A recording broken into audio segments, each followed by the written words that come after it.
Hello everyone, welcome to Genit IAS. आज हम लोग जिस महापुरुष की चर्चा करेंगे उनका नाम है डॉक्टर भीमराव अंबेडकर। भारत के लिए एक महान पुरुष के रूप में अपनी महानता, अपनी विद्वत्ता, अपनी शैक्षणिक योग्यता के कारण इन्होंने समाज के सामने समता, स्वतंत्रता और न्याय जैसे जो बहुमूल्य सिद्धांत है उसको एक गिफ्ट आधुनिक समाज को दिया है। एक शानदार सा ये वैचारिक मूल्य है जिसने समरसता की भावना को लोगों के बीच में स्थापित किया है और संविधान के अंदर इन भावनाओं को निहित करके एक मजबूत लोकतंत्र की और मजबूत समाज की स्थापना को बल दिया गया है। इनकी चर्चा करें उससे पहले हम एक कहानी से शुरुआत करेंगे। डॉक्टर भीमराव अंबेडकर के जीवन से जुड़ी हुई ये कहानी है जो आपको उस समय के परिवेश और उस समय की असमानता को की जो भावना थी उसको समझने में हेल्प करेगी। एक शाम की बात है। डॉक्टर भीमराव अंबेडकर उस समय बच्चे थे, उम्र छोटी थी और वो अपने पिता से मिलने के लिए अपने भाई के साथ एक शाम को ट्रेन से उतरे और जब वो रेलवे स्टेशन पे उतर गए तो उन्हें लगा कि घर से कोई आ जाएगा। परिस्थिति ऐसी थी कि घर से कोई आ नहीं पाया और शाम होने लगी, अंधेरा होने लगा। वैसी स्थिति में दोनों भाइयों ने सोचा कि बैलगाड़ी कर लेते हैं और उसी से घर चलेंगे। एक अच्छे परिवार से थे, धनी परिवार था, तो ये उम्मीद थी कि घर से कोई ना कोई आएगा और ले जाएगा। परिस्थिति ऐसी थी कि कोई नहीं आ पाया। वहां बैलगाड़ी वाले स्टेशन के बाहर अवेलेबल थे, तो जब इन्होंने बैलगाड़ी वाले से कहा कि मुझे घर तक छोड़ दीजिए, पिताजी के पास मुझे जाना है, गाड़ी वाले ने इनसे पूछा कि कौन सी जाति के हो, आपकी जात क्या है। तो बड़ी मासूमियत से उन्होंने जवाब दिया, अंबेडकर जी ने, कि हम महार हैं। और बस इतना सुनना था कि जो गाड़ीवान था उसका चेहरा बदल गया। उसने तुरंत मना कर दिया कि हम तुम्हें नहीं ले जा सकते। और फिर ये बात पूरे जितने वहां गाड़ी वाले थे सब में फैल गई कि ये जो दो बच्चे टहल रहे हैं ये महार हैं, इस जाति से हैं और इन्हें कोई नहीं ले जाएगा।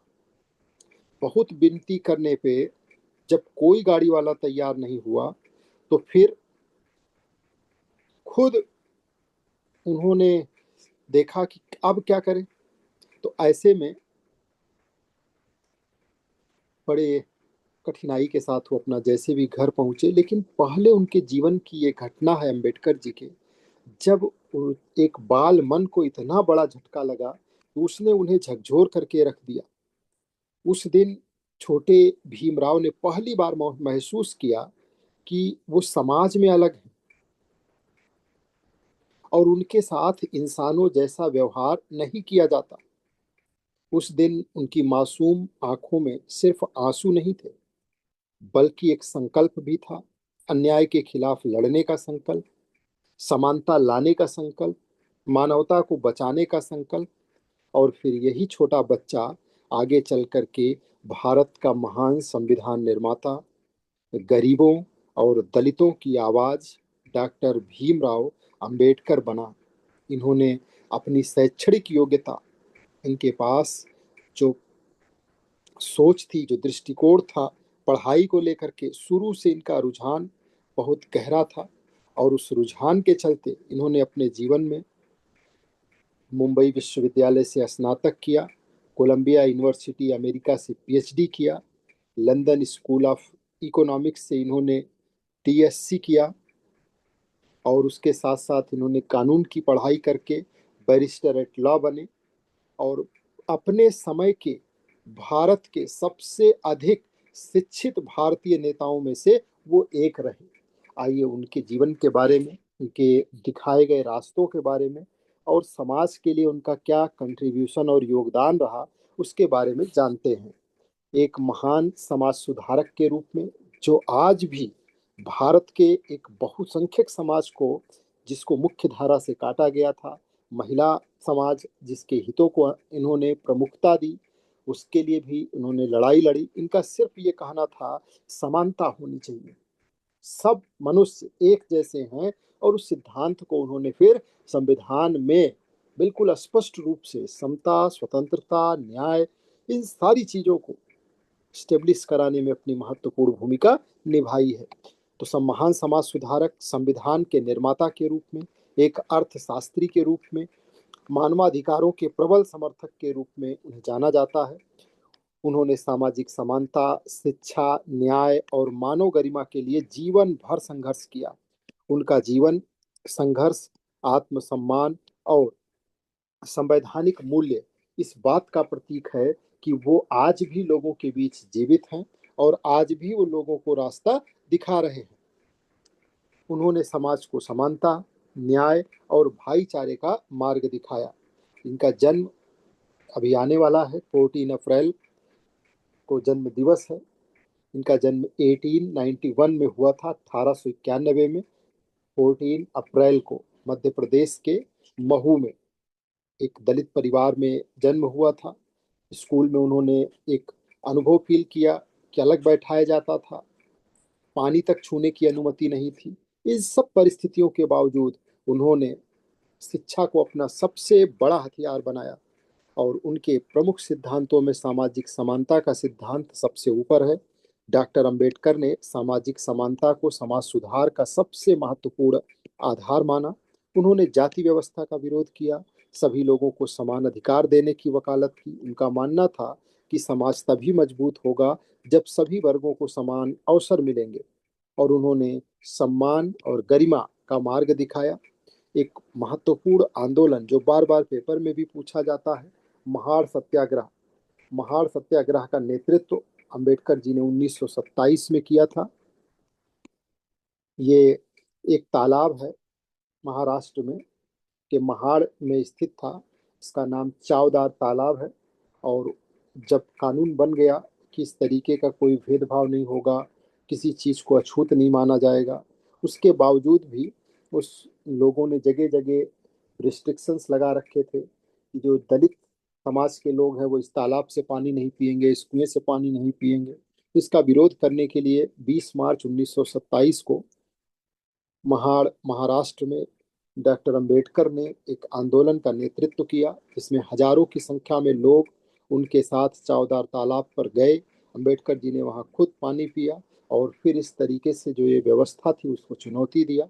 और सार्वजनिक रूप से जब इसको चुनौती दी गई, तो जो खिलाफ इस व्यवस्था के पोषक थे उनके मन में एक तगड़ा मैसेज दिया गया, और धीरे धीरे फिर इस तरह की जो व्यवस्था है वो समाप्त हुई। सामाजिक समानता की शुरुआत हुई, छुआछूत के खिलाफ एक बड़ा आंदोलन हुआ, दलितों में इससे आत्मसम्मान की भावना जगी, सामाजिक सुधार को गति मिली।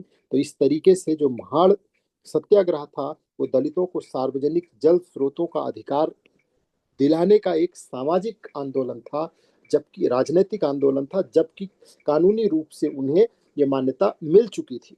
मंदिर प्रवेश आंदोलन के लिए उन्होंने लगातार प्रयास किया, छुआछूत के खिलाफ आंदोलन, दलित अधिकारों की रक्षा के लिए उन्होंने सतत प्रयास किया, समान नागरिक अधिकारों की मांग किया, सार्वजनिक संसाधनों में समानता की मांग किया। और यही वो बीमारी थी जिस बीमारी की वजह से हम गुलाम हुए थे। हमारा समाज खंडित था, हमने अपने लोगों को बांट करके रखा था, हम खुद को कमजोर बना करके और एक कोने में बैठ करके खुद को मजबूत फील कर रहे थे। कि कोने में बैठा हुआ व्यक्ति जो समाज के खंडन पर खुश हो रहा है, वो खुद को मजबूत समझ रहा है, जबकि वो भी उसी गुलामी की बेड़ियों में बंधा हुआ है। तो हमारे समाज की स्थिति ये थी, बिना सामाजिक समानता के समाज सशक्त नहीं हो सकता है। और इस महाड़ आंदोलन की एक और महत्वपूर्ण घटना थी कि इसमें 25 दिसंबर 1927 को ही अंबेडकर जी ने मनुस्मृति को जलाया था, जो सामाजिक भेदभाव के खिलाफ एक प्रतीकात्मक विरोध था। इसके बाद अगर इसकी बात हम एथिक्स के में महत्व की करें, तो देखिए सिद्धांत जो है उनका ये न्याय, समानता, मानव गरिमा को बढ़ावा देता है, जो प्रशासनिक अधिकारी है उसको निष्पक्ष निर्णय लेने में मदद करता है, और हमारे संविधान का आज आधार भी है, फंडामेंटल राइट्स का, इक्वलिटी का, समानता का अलग से पूरा का पूरा अधिकार ही बना दिया गया है, समता का अधिकार। शिक्षा को उन्होंने विशेष रूप से दूसरे नंबर पर महत्व दिया। शिक्षा को सामाजिक परिवर्तन का सबसे शक्तिशाली साधन बताया। उन्होंने कहा कि शिक्षा से व्यक्ति अपने अधिकारों को समझ सकता है, समाज में बदलाव ला सकता है। उन्होंने वंचित वर्गों को शिक्षित होने के लिए प्रेरित किया। जो शिक्षा है वो शानदार हथियार है जिससे व्यक्ति अपने आप में जागरूक हो जाता है। और जब कोई व्यक्ति जागरूक होगा तो उसके अंदर अपने आप आत्मबल आएगा, आत्मसम्मान का भाव आएगा, उसको हर एक अपने परिवेश के संदर्भ में समझ का भाव आएगा। तो ना उसे गुलाम बनाया जा सकता है और ना ही उसके अधिकारों का हनन किया जा सकता है। गुलाम और अधिकारों का हनन केवल उस स्थिति में हो सकता है जब व्यक्ति को वो पता ही ना हो कि ये हमारा राइट है या ये चीजें, ये संसाधन इसके लिए, इस पर हमारा अधिकार है। आज के समाज को शिक्षित होते हुए अगर आप देख रहे हैं तो सोचिए इसमें कितने लोगों का योगदान है। कहाँ से शिक्षा व्यवस्था की शुरुआत और किस किस रूप में हुई, तब जाकर के आज शिक्षा के प्रति लोगों का झुकाव और शिक्षा की सुलभता उपलब्ध हो पाई है। शिक्षित बनो, संगठित हो, संघर्ष करो, ये उनका नारा था लोगों के लिए कि शिक्षित बनो, संगठित हो और संघर्ष करो। ये अंबेडकर जी का सबसे प्रिय नारा था और आज भी ये समाज को रास्ता दिखाता है कि शिक्षित बनो, संगठित हो और संघर्ष करो। गरीब छात्रों को उन्होंने प्रेरित किया, शिक्षा के लिए छात्रवृत्ति, स्वयं उच्च शिक्षा प्राप्त करना, महिला शिक्षा का उन्होंने समर्थन किया और शिक्षा संस्थाओं के विकास के लिए लगातार उन्होंने प्रयास किया है। अगर देखा जाए तो शिक्षा जो है वो प्रशासन में नैतिकता और जागरूकता बढ़ाती है, जिससे जो निर्णयन क्षमता होती है वो मजबूत होती है और वही निर्णयन क्षमता ही कहीं ना कहीं समतामूलक समाज की स्थापना को भी प्रेरित करती है। तीसरी बात में उन्होंने संवैधानिक नैतिकता की बात कही। क्या है संवैधानिक नैतिकता? उन्होंने कानून के शासन और लोकतंत्र को मजबूत करने का मार्ग दिखाया। ठीक है, कानून का शासन होना चाहिए, शासन किसी व्यक्ति का नहीं होना चाहिए, कानून का शासन होना चाहिए। और लोकतंत्र को मजबूत अगर किया जाएगा, डेमोक्रेसी अगर मजबूत होगी तो चीजें जो है वो दीर्घकालिक रूप से स्टेबल की जा सकती हैं। और उन्होंने नागरिकों के अधिकारों की रक्षा के लिए संविधान बनाया और संविधान में मूल अधिकार, और मूल अधिकार में एक आर्टिकल दिया, आर्टिकल 32। ये क्या है? संवैधानिक उपचारों का अधिकार, यानी कि जो मूल अधिकार हैं उनके हनन पर सुरक्षा की गारंटी भी दे दी गई है कि अगर आपके मौलिक अधिकार, किसी भी मौलिक अधिकार का हनन होता है तो आप सीधे सुप्रीम कोर्ट जा सकते हैं, बीच में और कहीं जाने की जरूरत नहीं है। मूल अधिकारों के हनन पर आप सुप्रीम कोर्ट, और उस वहाँ एक स्पेशल विंडो है कि आप आर्टिकल 32 के तहत आपके किसी मौलिक अधिकार का हनन हुआ है तो आप अपनी याचिका दाखिल कर सकते हैं, उस पर तत्काल सुनवाई होगी। भारतीय संविधान के निर्माण में उन्होंने इस विचारधारा को, मौलिक अधिकारों का समावेशन किया। लोकतंत्र की स्थापना के लिए पूरी तरीके से संविधान और तमाम सिद्धांतों के माध्यम से इसको बल दिया गया। कानून का शासन, समता का अधिकार, स्वतंत्रता का अधिकार, ये सारी चीजें हमारे संविधान की खूबसूरती है। ये हमारे संविधान के वो मूल्य हैं जिनको संवैधानिक मूल्य कहा जाता है। प्रश्न भी पूछा गया है कि भारतीय संविधान के मूल्य क्या हैं, तो ये पिलर्स हैं हमारे संविधान के, वैल्यूज हैं। संवैधानिक नैतिकता प्रशासनिक निर्णयों में पारदर्शिता और निष्पक्षता इसको सुनिश्चित करती है, और जिससे लोक प्रशासक जो है वो अगर संवैधानिक नैतिकता से प्रेरित है तो अपने निर्णयन को प्रभावी कर सकता है और अपने पद को और अधिक जस्टिफाई कर सकता है। चौथी बात उन्होंने महिला अधिकारों की किया। अंबेडकर जी महिलाओं की समानता के समर्थक थे। उन्होंने महिलाओं को शिक्षा और अधिकार देने का समर्थन किया। हिंदू कोड बिल, महिला शिक्षा का समर्थन, समान अधिकार की मांग, कार्यस्थल पर समान अवसर, विवाह कानून सुधार, महिलाओं की भागीदारी, ये सब तमाम उदाहरण हैं जो उनके द्वारा किए गए प्रयास हैं। और एथिक्स में ये लैंगिक समानता और न्याय को बढ़ावा देता हुआ दिखाई देता है और आज भी सरकारें इसके लिए प्रयास कर रही हैं। हाल फिलहाल में अगर संसद के अंदर महिलाओं के लिए 1/3 सीट आरक्षित हुई है तो वो कहीं ना कहीं इन सब विचारधाराओं से भी प्रेरित रही है। आत्मसम्मान और गरिमा की बात वो करते हैं कि आत्मसम्मान को उन्होंने जीवन का आधार बताया है। इतनी बात याद रखिएगा, अंबेडकर जी ने कहा कि आपको किसी भी स्थिति में अपने आत्मसम्मान से समझौता नहीं करना चाहिए, किसी भी व्यक्ति को। उसके की आत्मसम्मान उसके जीवन का अपना एक आधार है, और अगर उस आधार को ही आप हिला देंगे तो फिर आपके का जीवन कहाँ टिकने वाला है। तो ये कैसे, किस आधार पर? जैसे सामाजिक भेदभाव का के आधार पर आत्मसम्मान को न ठेस पहुंचाया जाए। आत्मनिर्भरता पर जोर की बात उन्होंने दिया। सम्मानजनक जीवन हो, दलितों के लिए जो आंदोलन था, दलितों के साथ जो भेदभाव था उसको दूर करने के लिए आंदोलन, सामाजिक जागरूकता को बढ़ावा देने के लिए और समान अवसर के लिए उन्होंने लगातार पूरे जीवन प्रयास किया। अगर एथिक्स में महत्व देखिए तो देखिए, अगर आत्मसम्मान नैतिक नेतृत्व को मजबूत करता है। अगर कोई आत्मसम्मान है किसी के पास, अपनी वैल्यू है, तो वो भ्रष्ट आचरण नहीं करेगा, वो किस तरीके के कार्यों में नहीं लिप्त होगा जो इलीगल हो, गैर कानूनी हो, जनता के विरोध में हो, लोकतंत्र के विरोध में हो। तो आत्मसम्मान वाला व्यक्ति, जब कोई व्यक्ति भ्रष्टाचार करता है तो वो अपने आत्मसम्मान को पहले गिरवी रखता है। उसको पता है कि अगर ये चीजें पता होंगी तो सबसे पहले मेरा क्या जाएगा, आत्मसम्मान। तो आत्मसम्मान वो पहले ही गिरवी रख करके फिर इस तरीके की चीजें करता है जिस वजह से उसको अनैतिक हो चुका है। और उस अनैतिकता के कारण उसके सामने तमाम चुनौतियां पैदा होती हैं। अगली बात, उन्होंने लोकतंत्र के महत्व की कही। उन्होंने लोकतंत्र को सामाजिक न्याय का माध्यम माना कि जो लोकतंत्र है उसके द्वारा ही सामाजिक न्याय को संभव बनाया जा सकता है। लोकतंत्र क्या है? जनता का, जनता के लिए, जनता के द्वारा शासन है, जिसमें जनता शासक है। लोकतंत्र के अंदर कौन शासक है? जनता। जो चुने गए प्रतिनिधि हैं वो कौन है? वो रियल में जनता के सर्वेंट है। प्रधानमंत्री कहते हैं ना कि चौकीदार। तो चौकीदार का मतलब रियल में जो चुने गए प्रतिनिधि हैं वो आपके क्या है? वो सर्वेंट है, यानी वो आपकी समस्याओं के लिए, आपके जरूरतों के लिए वो काम करने वाले लोग हैं। लेकिन चूंकि परिस्थिति पावर शिफ्ट हो जाती है इसलिए वो बदली हुई नजर आती है। तो सामाजिक न्याय में लोकतंत्र जो है वो बहुत बड़ा रोल प्ले करता है। जनता जिसको चाहे उसको अपना प्रतिनिधि बनाए, जब चाहे अगले चुनाव में बदल दे। तो ये है लोकतांत्रिक संविधान। और नागरिक अधिकार, मतदान का अधिकार, सामाजिक भागीदारी, समान अवसर, लोकतांत्रिक मूल्य, ये सारी चीजें लोकतंत्र के महत्व के साथ जुड़ती हैं। और अगर इसके एथिक्स में महत्व की बात करें तो देखिए, अगर लोकतंत्र है तो ये पारदर्शिता और जवाबदेही दोनों को मजबूत करता है। और अगर ये चीजें मजबूत हो रही हैं तो इससे सामाजिक रूप से लोग सशक्त होते हैं, एक स्वस्थ तरीके के समाज का निर्माण होता है और एक ऐसी व्यवस्था का निर्माण होता है लोकतंत्र के द्वारा जो दीर्घकालिक रूप से चल सकती है। लोग ज़्यादा सेटिस्फेक्शन में डेमोक्रेसी के अंदर अपने आप को रख सकते हैं। राजतंत्र था, जनता सवाल नहीं पूछ सकती थी, राजा से सवाल नहीं किया जा सकता था। लेकिन लोकतंत्र के अंदर क्या है? संसद में आप सवाल पूछते हैं सीधा, किससे? राजा से, मंत्रियों से। किस चीज का? कि आपने क्या किया, आपने ये वादा किया था, ये यहाँ पे काम हुआ, ये कैसे हुआ, हर चीज का सवाल होता है। और आप कैसे पूछते हैं? अपने प्रतिनिधि के माध्यम से। 10 लाख लोगों पर एक प्रतिनिधि वहां अवेलेबल है और उसके माध्यम से हम उससे अपना सवाल पुटअप करते हैं और पूछते हैं। तो यही है पारदर्शिता और जवाबदेही। उसका पारदर्शिता मतलब उसका देखिए लाइव प्रसारण होता है और उसके साथ साथ अकाउंटेबिलिटी तय होती है। अगर अगला देखें तो आर्थिक न्याय की उन्होंने बात किया। उन्होंने आर्थिक समानता पर जोर दिया। उन्होंने कहा कि जो श्रमिक हैं उनके अधिकारों की रक्षा होनी चाहिए, न्यूनतम मजदूरी तय हो, सामाजिक सुरक्षा की बात, आर्थिक अवसर हो, गरीबी उन्मूलन के लिए प्रयास हो, आर्थिक सुधार हो।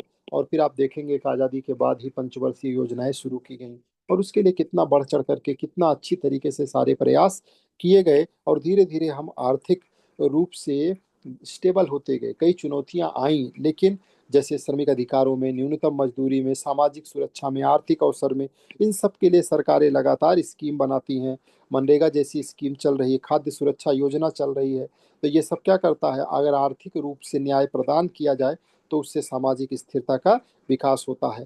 जैसे आप देखेंगे कि जब ये आर्थिक न्याय कहीं ना कहीं सरकारें स्थापित की और इसमें सफल रही तो चोरी डकैती, पहले आप सुनते थे डकैत घूमते हैं, गिरोह बनाते हैं, है ना, घरों में लूट, तो जो भूख होती थी वो सबसे बड़ा अपराध हो जाती, पाप होती है। भूख को रोका नहीं जा सकता। अब एक भूखा व्यक्ति, उसका परिवार, बच्चे बिलख रहे हैं, परेशानियां, तो जो जो डकैती का मेन कॉन्सेप्ट था उसमें क्या था? सामने से जाकर के कि अगर किसी ने अधिशेष इकट्ठा कर रखा है चाहे जिस माध्यम से, तो वो जाते थे वहां समता मूलक बंटवारा करने की स्थिति में। गलत था, तरीका गलत था, लेकिन डकैती करने वाले कभी चेहरा छुपा के नहीं जाते थे। कभी कभी तो बता के जाते थे, कभी कभी सामने से जाते थे और छीन के ले आते थे और फिर उसका बंटवारा वो करते थे, जो जो लोग उसमें शामिल होते थे। तो एक समय भारतीय समाज के अंदर ये व्यवस्था एक बहुत चुनौतीपूर्ण हो गई थी पुलिस के लिए और चीजों के लिए। लेकिन जैसे जैसे आर्थिक न्याय के लिए सरकारों ने प्रयास किया, जैसे जैसे आर्थिक न्याय को प्रबल किया गया, वैसे वैसे ये समस्या देखिए खत्म हो गई। अब आपको कहीं नहीं सुनाई देगा कि डकैती की घटनाएं, चोरी की जो प्रवृत्ति है वो भी बहुत कम हो गई। और चोरी की जो वैसी प्रवृत्तियां हैं वो छुटपुट हैं। चीजें आर्थिक न्याय से ज्यादा स्टेबल हो जाती हैं, सामाजिक रूप से जो स्थिरता है वो आने लगती है। लोग विकास के अगले चरण की तरफ बढ़ते हैं अगर उन्हें पेट की सुरक्षा मिल जाए। तो पेट की सुरक्षा के लिए सरकार ने मनरेगा, खाद्य सुरक्षा योजना, उसके अलावा तमाम और तरीके की स्कीम्स के माध्यम से भी, जिसमें रोजगार के लिए प्रयास है और किसानों के लिए तमाम तरीके की योजनाएं हैं, उनको सपोर्ट है, ताकि आर्थिक रूप से किसी के सामने ऐसी चुनौती ना आए कि उसको खाली पेट सोना पड़े। और जब ऐसी चुनौतियां नहीं होंगी तो कहीं ना कहीं सामाजिक रूप से आपको स्टेबिलिटी नजर आएगी, जो वर्तमान समय में आप लोगों के बीच में देख सकते हैं। और ये विकास फिर इसके बाद अगला चरण क्या आता है? तो पहला अगर पेट का काम हो गया तो फिर उसके बाद ये प्राथमिक है और ये सबसे ज्यादा जरूरी है, फिर द्वितीयक है, फिर तृतीयक है। तो द्वितीयक और तृतीयक में जो है वो चीजें फिर अलग चली जाती है, तो वो नेक्स्ट लेवल होता है। और इकोनॉमिक्स में भी हम लोग आगे जब इकोनॉमिक्स शुरू करेंगे तो आप देखोगे कि प्राथमिक, द्वितीयक और तृतीयक, इसमें साइमन कुजनेट्स का एक नियम है जो बताता है कि जो पहला पहला अगर किसी की आय कम है तो उसका सबसे बड़ा हिस्सा, लगभग 60-70%, वो सिर्फ और सिर्फ खाने पीने पर ही खर्च हो जाता है। खाने पीने और रहने पे ही खर्च हो जाता है। आय बढ़ने के बाद चीजें फिर बदलती हैं। द्वितीयक और तृतीयक स्थिति के बारे में सोचेगा कि बच्चे को अच्छे स्कूल में डाला जाए, अच्छी तरीके का घर का इंटीरियर डेकोरेशन हो, कार हो, फोन ऐसा हो, रिचार्ज ऐसा हो, इस तरीके की चीजें फिर द्वितीयक और तृतीयक में आनी शुरू होती है। अगला है उनका कॉन्सेप्ट वैज्ञानिक दृष्टिकोण का, और ये बहुत महत्वपूर्ण था। उन्होंने तर्क और वैज्ञानिक सोच को बढ़ावा दिया, अंधविश्वास का विरोध किया। हमारा समाज अंधविश्वास में जकड़ा हुआ था, और अंधविश्वास में जो व्यक्ति जकड़ा होगा तो उसको बड़ी आसानी से उसका शोषण किया जा सकता है। उसका मानसिक शोषण, आर्थिक शोषण और पूरा उसके समाज का, परिवार का शोषण और लंबे समय तक किया जा सकता है। तो उन्होंने कहा लोगों से कि देखिए, तार्किक बनिए, वैज्ञानिक सोच डेवलप करिए, अंधविश्वास से बाहर आइए, इसका विरोध करिए, तर्क आधारित निर्णय लीजिए, ताकि लोग आपको बेवकूफ ना बना सकें। शिक्षा में सुधार के लिए उन्होंने बात किया कि शिक्षा जो है वही अंधविश्वास के अंधेरे को काट पाती है। आधुनिक सोच डेवलप करने की जरूरत है। जो देश और जिस देश के नागरिक हमेशा आधुनिक सोच के साथ चले हैं वो बहुत आगे गए हैं, और उन्होंने ही दुनिया पर शासन किया है। और जो पुरातन में ही बंधे रह गए, जिन्होंने अपनी सोच को आगे नहीं बढ़ने दिया, उनकी सीमाएं सिमट करके रह गईं। समाज सुधार के लिए लगातार प्रयास, विवेकपूर्ण विचार के लिए उन्होंने लोगों को रास्ता, तो इस तरीके की जो चीजें हैं वो सारी की सारी अम्बेडकर जी ने बहुत गहराई से लोगों को समझाया, बताया, रास्ता दिखाया, इसके लिए काम किया। वैज्ञानिक सोच जो होती है ये आज भी इम्पोर्टेंट है, निष्पक्ष निर्णय लेने में काफी योगदान करती है। तमाम तरीके का जितना आजकल टेक्नोलॉजिकल डेवलपमेंट हो गया, वैज्ञानिक रूप से जितना हम सक्षम हो गए हैं, तो उतना ज्यादा कोई भी डिसीजन लेना हो तो उसमें हमारे पास तर्क है, हमारे पास प्रूफ है, हमारे पास उसके सबूत इकट्ठा हो जाते हैं। फिर हमारा सोच, हमारा दृष्टिकोण अगर वैज्ञानिक है तो उसका भी बेनिफिट मिलता है। इसके बाद उन्होंने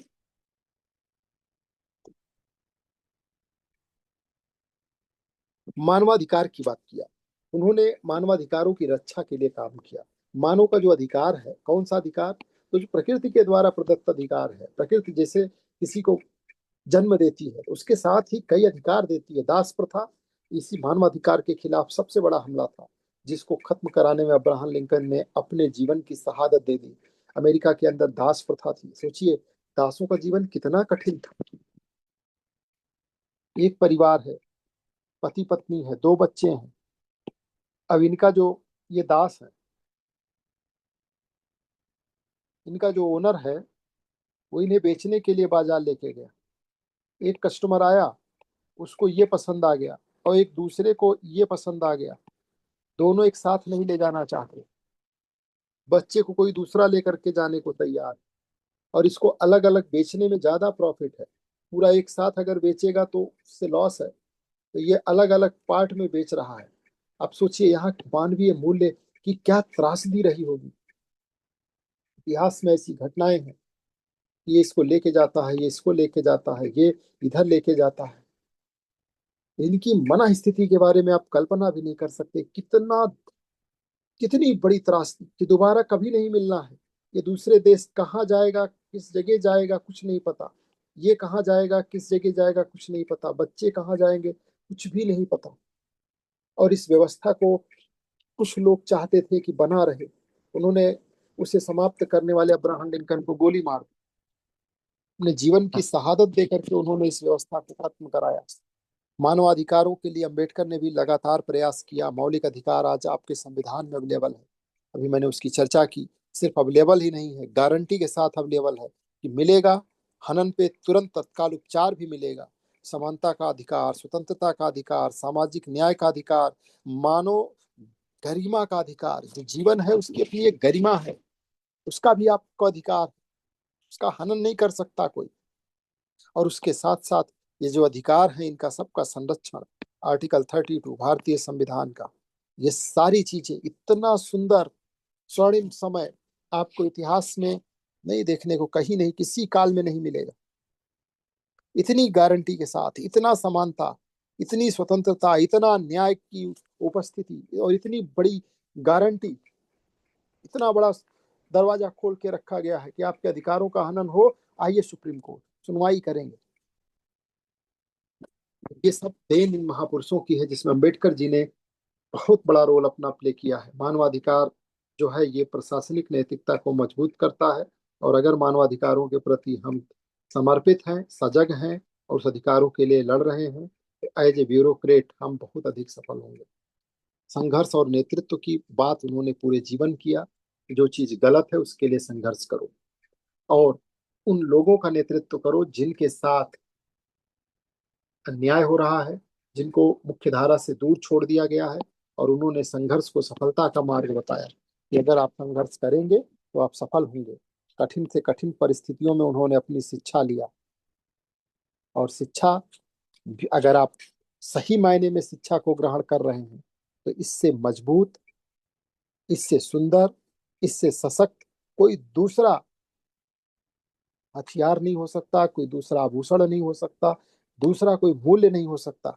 सामाजिक आंदोलन के लिए उन्होंने लगातार लोगों को प्रेरित किया और उसमें बढ़ चढ़ करके खुद भी हिस्सा लिया। संविधान निर्माण में जो प्रारूप समिति थी उसके अध्यक्ष के रूप में, संविधान सभा में एक महत्वपूर्ण भूमिका के साथ, देश के पहले विधि मंत्री के कानून मंत्री के रूप में उन्होंने एक महत्वपूर्ण सारे जगहों पर भागीदारी अपनी सुनिश्चित की। और संविधान को सशक्त बनाने में उनका महत्वपूर्ण रोल है।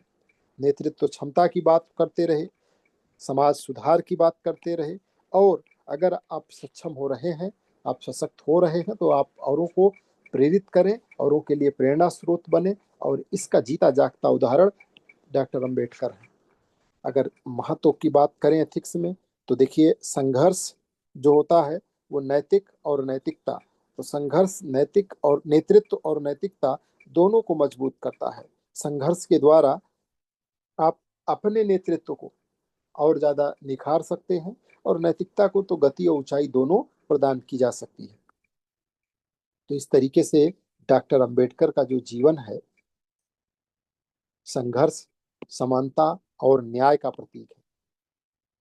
और वो बहुसंख्यक, एक बहुत बड़ी आबादी जिसको मुख्य धारा से दूर कर दिया गया था, जिनके साथ लंबे समय से सामाजिक रूप से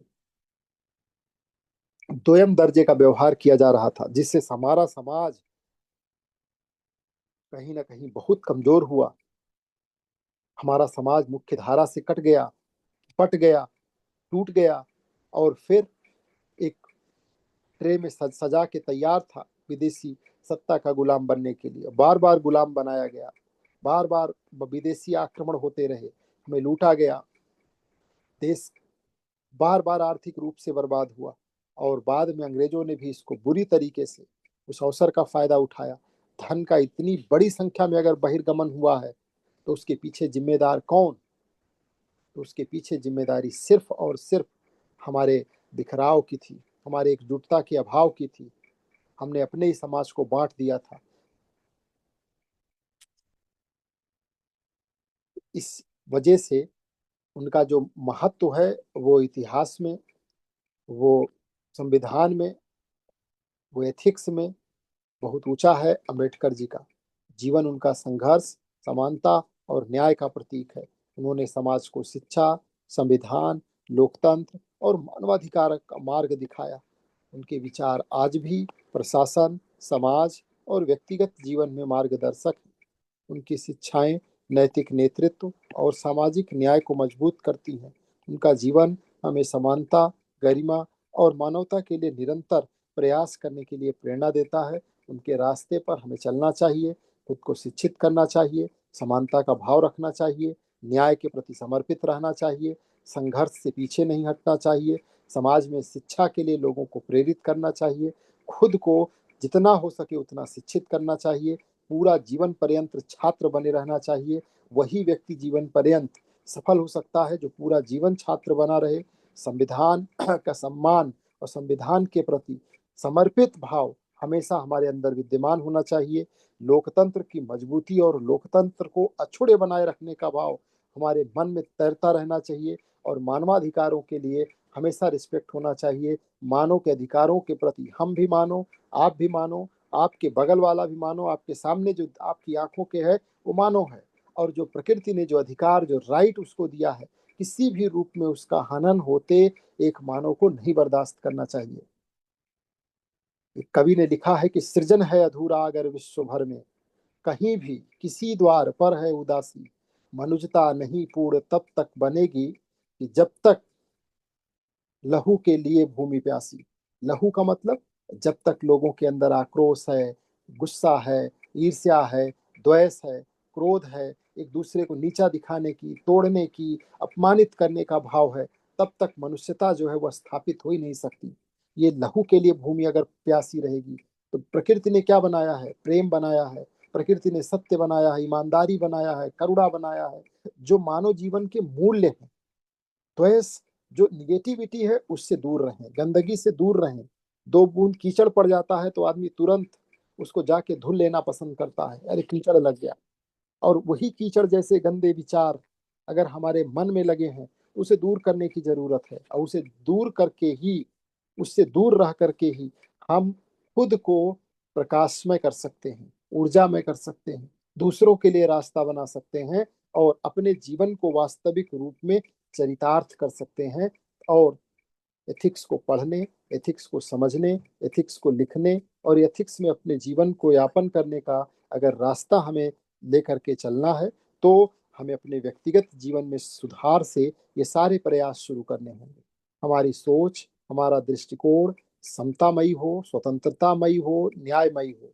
इस तीनों से हम लैस हों और उसके साथ साथ जितने आप ये मूल्य देख रहे हैं, इन सब मूल्यों को अभी हम आगे एक एक मूल्यों को परिभाषित भी करेंगे, लेकिन इनको गहराई तक आपको समझना है। आपके अंदर करुणा, सहानुभूति, प्रेम, सद्भाव, ये सारे जितने मूल्य हैं, इन सब की गहरी समझ और उसका व्यवहारिक जीवन में भी,